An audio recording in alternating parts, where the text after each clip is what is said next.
मैंने कहा बड़ी अजीब बात है। मैं जो लीडर ऑफ द हाउस हैं मरियम, उनके हवाले से तो मैं आपको देखता हूं कि आपकी जमात इकट्ठे होकर कोरस की सूरत में ये नारा जिस पर आप इतने मुश्तिल होकर बात कर रहे हैं, तो आप तो कोरस की सूरत में लगाते हैं। तो फिर आज तय कर लें कि अब ना ये नारा लगेगा, और जो नारा इस किस्म का लगाएगा और जो इस किस्म की गंदी गालियां देगा, जो लोगों की बीवियों के नाम लेकर उनके ऊपर बात करेगा, भले से वो कोई गवर्नमेंट पार्टी से होगा, भले से कोई अपोजिशन पार्टी, ये स्टेट ऑफ अफेयर्स है। आप मुझे बताएं क्या करूं मैं इन हालात में, जब वो लोग अपनी बिल्कुल हर इखलाकी सतह से नीचे गिर जाएंगे, हर उनकी उस बात के अंदर गलाजत, बदबू और इस किस्म की गंदी गुफ्तगू होगी, तो किस तरह से ऑर्डरली कंडक्ट मेंटेन होगा। फिर उसमें एक रूल 210 उन्होंने दिया हुआ है, और रूल 210 में लिखा है कि अगर कोई ऑब्स्ट्रक्ट करेगा प्रोसीडिंग्स को, तो स्पीकर के पास ये इख्तियार है कि स्पीकर उन मेंबर्स को बार कर सकते हैं, और वो इस सूरत में कर सकते हैं कि जब तक इसके ऊपर कोई एक ज़ाब्ता इखलाक तय ना पा जाए और इसके ऊपर एक लाहे अमल बन न जाए, तब तक इसकी। और मैंने इस इख्तियार को एक्सरसाइज करते हुए ये बार किया कि ये मेंबरान जो इस काम के मुर्तकिब हुए हैं, उनको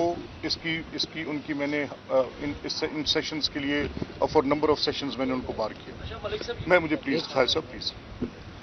दूसरी देखें, ये जब से असेंबली कायम हुई है, आप सब दोस्त इस बात के गवाह हैं,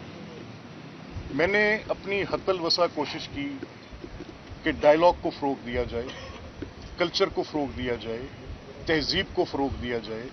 ऐसी रवायात कायम की जाएं जिनकी पहले यहाँ नज़ीर नहीं मिलती।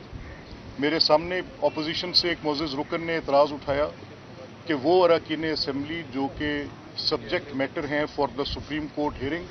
और उनकी सस्पेंशन के ऑर्डर्स हुए हैं, आई पास्ड अ रूलिंग। मैंने एक 3 सफ़े की रूलिंग लिख के उन मेंबर्स को, जो कि गवर्नमेंट पार्टी के मेजॉरिटी पार्टी की कम अज़ कम कोई 20 या लगभग उसके अरकान थे, मैंने उनको हाउस में आने से रोक दिया कि मैंने रूलिंग पास की। कल मुझे एक इन्होंने पॉइंट ऑफ ऑर्डर लिया जिस पर इन्होंने कहा, मैंने फिर अगेन उस पर रूलिंग पास की और एग्जैक्ट आईनी पोजीशन बताई कि ट्राइकोटमी ऑफ पावर क्या होती है, और अगर कभी गवर्नमेंट इंक्रोच करके लेजिस्लेटिव ब्रांच के उन इख्तियारात के ऊपर आएगी, तो उसमें मेरा ऑफिस, मेरी ये असेंबली अपने इख्तियारात का तहफ़्फ़ुज़ करना जानती है। जब आप जानते हैं कि मैं बगैर किसी दबाव के, बगैर किसी पार्टीशन हुए, बगैर किसी एक तरफ अपना झुकाव किए, राइटफुली लीगल कोडल पोजीशन पे जाऊंगा, कॉन्स्टिट्यूशनल प्रोसीजरल पे जाऊंगा, तो फिर ये सबको पता होना चाहिए कि इस हाउस का ऑर्डरली कंडक्ट मेंटेन करना भी मेरे फ़राइज़ मनसबी में शामिल है, और मैं इस ऑर्डरली कंडक्ट को बाहर सूरत मेंटेन करवाऊंगा। And that is clearly said.